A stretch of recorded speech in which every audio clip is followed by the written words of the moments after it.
प्रिय विद्यार्थियों, कोटा विश्वविद्यालय कोटा के सिलेबस एमए फाइनल का जो प्रश्न पत्र है कृषि भूगोल या एग्रीकल्चरल ज्योग्राफी, उसके एक महत्वपूर्ण टॉपिक पर आज हम चर्चा करेंगे। वो है सामान्य भूमि उपयोग, इसकी संकल्पना और विधि तंत्र। ये क्या होता है, इसके बारे में हम आज चर्चा शुरू करेंगे। तो सबसे पहले बात करते हैं हम कि भूमि उपयोग की संकल्पना क्या है, कॉन्सेप्ट क्या है लैंड यूज़ का। भूमि उपयोग हम किसे कहते हैं, ये सबसे महत्वपूर्ण है। तो भूमि उपयोग संबंधी अध्ययनों में आधारभूत संकल्पनाओं का सही सही ज्ञान प्राप्त करना एक तरह से आवश्यक होता है, क्योंकि भूमि उपयोग भौगोलिक जो अध्ययन है उसका एक प्रमुख पक्ष है। और भूमि से संबंधित भूमि प्रयोग, भूमि उपयोग तथा भूमि संसाधन उपयोग आदि शब्दों से अनेक उलझनें उत्पन्न होती हैं। ये अलग अलग शब्द हैं। तो इसमें जैसे इंग्लिश में भूमि प्रयोग को लैंड यूज़ कहते हैं, भूमि उपयोग को लैंड यूटिलाइजेशन कहते हैं, और भूमि संसाधन उपयोग को लैंड रिसोर्स यूटिलाइजेशन कहते हैं। तो इनके बारे में जानकारी होना हमारे लिए एक प्रकार से बहुत आवश्यक है। तो भूमि एवं भूमि से संबंधित इन तीनों शब्दों की संकल्पनिक जो व्याख्या है वो एक तरह से अति आवश्यक है।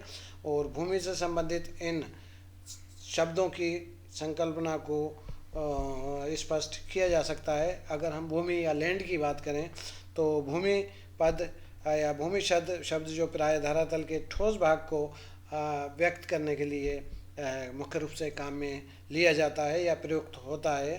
सामान्य बोलचाल में धरातल और मिट्टी को ऐसी वस्तु माना जाता है जिस पे मनुष्य ठहर सकता हो, मकान बना सकता हो, पशुपालन कर सकता हो या बाग बगीचे लगा सकता हो।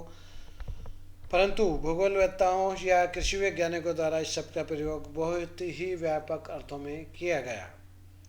भौगोलिक परिप्रेक्ष्य में अगर हम बात करें तो भूमि शब्द का जो अर्थ है वो है जो अर्थ विकसित हुआ है वो कालक्रम के अनेक परिवर्तनों से गुजरा है ये। और ऐसा प्रतीत होता है कि यांत्रिक क्रांति के आने से पूर्व संभवतः इसका अधिक प्रचलित अर्थ और तकनीकी अर्थ लगभग एक ही थे।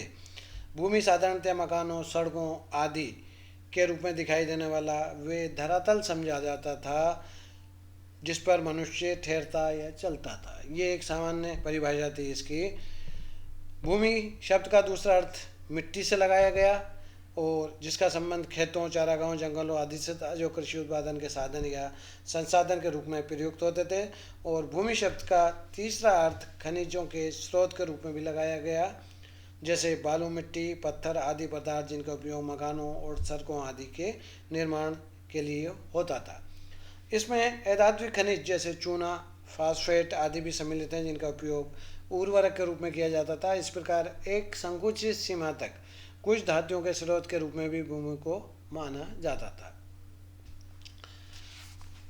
भौगोलिक संदर्भ में अगर हम भूमि की परिभाषा या धरातल, वायुमंडल और समुद्र के त्रिभुज के रूप में की जा सकती है इसकी।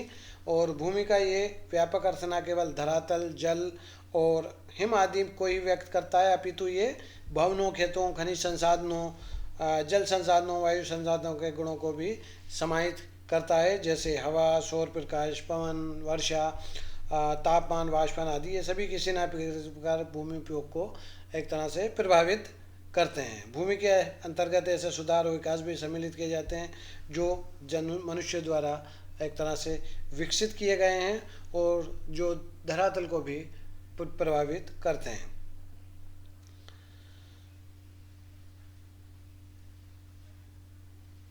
मनुष्य द्वारा निर्मित किए गए गुण सामान्यतः प्रकृति के जो गुण हैं उनके समान ही व्यवहार करते हैं। जैसे मनुष्य द्वारा समतल की गई भूमि भी प्रकृति के द्वारा प्रदत्त समतल भूमि के समान ही गुणों और लक्षणों से युक्त होती है। इसी प्रकार पौधों में दिए जाने वाले मानव निर्मित पोषक पदार्थ भी प्रकृति द्वारा प्रदत्त पोषक पदार्थ की ही भांति कार्य करते हैं और लाभप्रद एक तरह से सिद्ध होते हैं। भूमि उपयोग का जो संबंध है वो संसाधनों के अध्ययन मात्र से नहीं है, इसका अर्थ व्यापक है।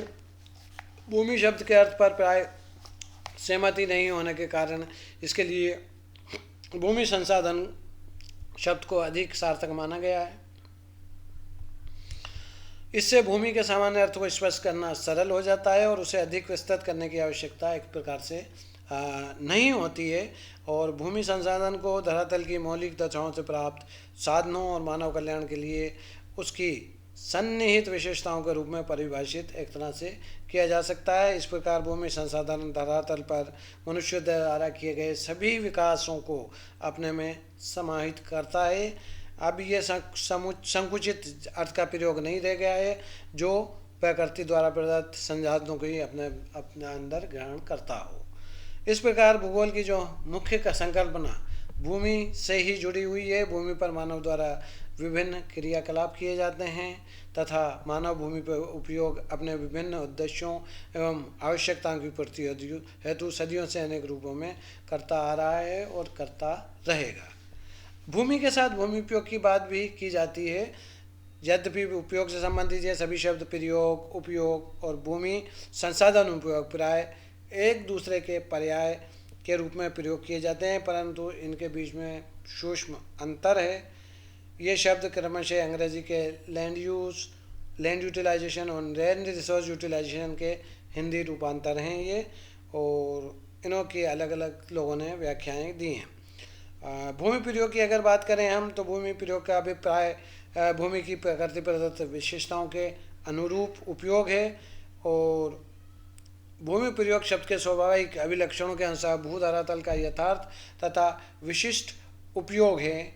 धरातल अपनी प्रारंभिक अवस्था में वनस्पतियों से आच्छादित या विहीन हो सकता है। इस प्रकार जिस भूभाग का उपयोग प्राकृतिक ढंग से हो रहा हो तो उस भूभाग के लिए भूमि प्रयोग शब्द का प्रयोग करना अधिक उपयोगी रहता है, श्रेष्ठकर होता है। अर्थात वे भूभाग जो मानवीय प्रभावों से सजा वंचित हो उसमें भूमि उपयोग का उपयोग किया जाता है। दूसरा शब्द है भूमि उपयोग, लैंड यूटिलाइजेशन। भूमि प्रयोग के बाद पहला शब्द था भूमि प्रयोग और दूसरा शब्द है भूमि उपयोग या लैंड यूटिलाइजेशन। जब भूमि का उपयोग मानव अपनी आवश्यकता अनुसार करता है तो उस भूभाग के लिए भूमि उपयोग या लैंड यूटिलाइजेशन सब शब्द का उपयोग या प्रयोग उचित रहता है। अर्थात भूमि उपयोग में भूभाग का प्राकृतिक स्वरूप क्षीण हो जाता है तथा मानवीय क्रियाओं का योगदान इस प्रकार की क्रिया में महत्वपूर्ण हो जाता है, तभी इसे भूमि उपयोग की संज्ञा दी जाती है। प्राकृतिक पर्यावरण में भूमि प्रयोग एक तत्सामयिक प्रक्रिया है, जबकि मानवीय इच्छाओं के अनुरूप अपनाया गया भूमि उपयोग एक दीर्घकालिक प्रक्रिया है, ये हम कह सकते हैं। अतः दोनों ही शब्द दो परिस्थितियों के सूचक हैं। इसी प्रकार अगर भूमि संसाधन उपयोग की हम बात करें, लैंड रिसोर्स यूटिलाइजेशन, इसकी बात करें तो कुछ अर्थशास्त्रियों ने भूमि उपयोग के स्थान पर भूमि संसाधन उपयोग शब्द का प्रयोग किया है। इस संदर्भ में उनका कथन है कि जब मनुष्य भूमि का उपयोग अपनी आवश्यकताओं एवं इच्छाओं का अनुरूप करने में सक्षम हो जाता है तो उस समय भूमि एक संसाधन के रूप में परिणित हो जाती है। दूसरे शब्दों में हम ये कह सकते हैं कि जब किसी क्षेत्र का भूमि उपयोग वहाँ की आर्थिक एवं सामाजिक समस्याओं को सुलझाने में क्षेत्र के विकास हेतु मानवीय इच्छानुसार संपन्न हो रहा हो और प्राकृतिक पर्यावरण का प्रभाव कम हो तो उस अवस्था को भूमि संसाधन उपयोग कहा जा सकता है। भूमि संसाधन जो उपयोग है वो भूमि समस्या एवं उसके नियोजन की विवेचना की वे धुरी है जिसके अध्ययन के लिए 5 महत्वपूर्ण दृष्टिकोण बताए गए हैं। पहला है आर्थिक दृष्टि से संबंधित समाज की स्थापना। दूसरा, भूमि संसाधन उपयोग की आवश्यकता तथा अनुकूलतम उपयोग का निर्धारण। तीसरा, विभिन्न लागत कारकों जैसे पूंजी, श्रम आदि के अनुपात में भूमि से अधिकतम लाभ की योजना। चौथा, फसलगत भूमि के उपयोग में मांग के आधार पर लाभदायक सामंजस्य तथा परिवर्तन का सुझाव। पांचवा, किसी क्षेत्र के लिए अनुकूलतम एवं बहुउद्देशीय भूमि उपयोग की विवेचना करना तथा उसके सुझावों को क्षेत्रीय अंगीकरण हेतु समन्वित करना। ये 5 मुख्य रूप से महत्वपूर्ण दृष्टिकोण हैं। भूमि उपयोग, भूमि प्रयोग एवं भूमि संसाधन उपयोग तीनों ही शब्द भूमि विकास की विशिष्ट परिस्थितियों के द्योतक हैं। इन परिस्थितियों का संबंध भूमि के विकास की 3 भिन्न भिन्न अवस्थाओं से जो अलग अलग समयों में एक तरह से ये कहा जा सकता है कि संपन्न होती है। अन्य विषयों की भांति भूमि उपयोग कुछ विशिष्ट संकल्पनाएं हैं जो इसके विषय वस्तु को स्पष्ट करती हैं। मुख्य संकल्पनाओं के रूप में हम बात कर सकते हैं। एक तो भूमि उपयोग की आर्थिक संकल्पना, दूसरा भूमि उपयोग क्षमता की संकल्पना, तीसरा सर्वोत्तम एवं अनुकूलतम भूमि उपयोग की संकल्पना, चौथा भूमि उपयोग के तुलनात्मक लाभ की संकल्पना, और पांचवा भूमि उपयोग में क्षेत्रीय संतुलन की संकल्पना, छठा भूमि उपयोग में दूरी की संकल्पना, और सातवां भूमि उपयोग की व्यवहारिक जो है वो संकल्पना, और आठवीं संकल्पना जो हो सकती है वो है भूमि उपयोग अध्ययन में प्रत्यक्ष ज्ञान और प्रतिबिंब की संकल्पना।